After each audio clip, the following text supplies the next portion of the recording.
Hello, and thank you for joining us here at XM.com. I'm Cristina Marujos. With me is Rafi Boyajian, Senior Investment Analyst, and we'll be looking at this week's Outlook. So the Reserve Bank of Australia released its policy earlier this week. The policy remained unchanged, and of course it helped the Australian dollar lift off 4-month lows. However, things still might be a little volatile for the Aussie, given the fact that we're expecting on Thursday the April employment data to be released. So what should we be expecting? Well, we're expecting a further improvement in the labor market in Australia.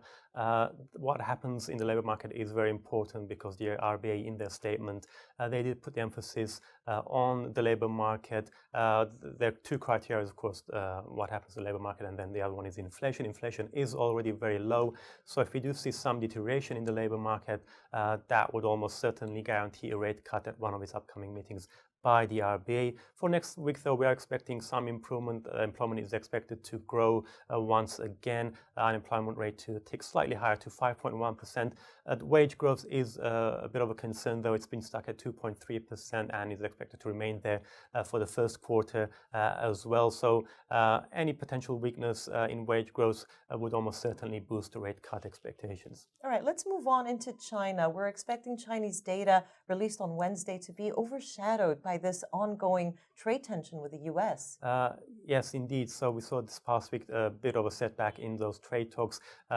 Previously, a deal was seen as very close. Now that's looking much further away. But on the good side, the two sides continue to talk. So that has boosted risk appetite a little bit. But markets shouldn't forget the fundamentals, because we did see industrial output in China surging back in March. And in April, so far, the numbers have been somewhat disappointing. So if we do see industrial output and retail sales disappoint further for the month of April, that could weigh on market sentiment, just as trade sentiment towards trade discussions start to improve again.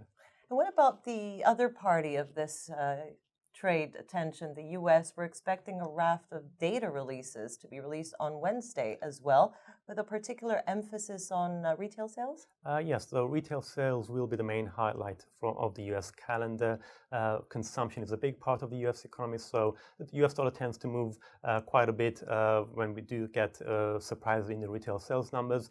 In March, we saw a strong rebound in retail sales in the US, and we saw bullish outlook for the US economy return. If we do see any setbacks for this month, that would weigh additionally on the US dollar, which in this past week has come under pressure from those rising trade tensions. And last but not least, let's have a look at the UK. We're expecting on Tuesday to have the March labor market report. So what should we be expecting from that?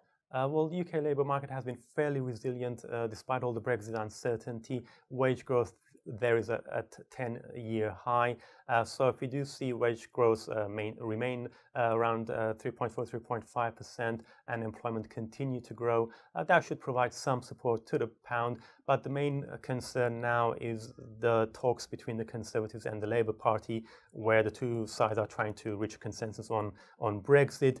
This past week, we saw little progress being made in those talks, and there's a risk that at least the Labour Party might decide to pull out from those talks, and that would throw the whole Brexit process once again into turmoil, and that, of course, would be negative for sterling. Of course it would. Rafi Boyajian, thank you for joining me here today, and thank you for watching us here at XM.com.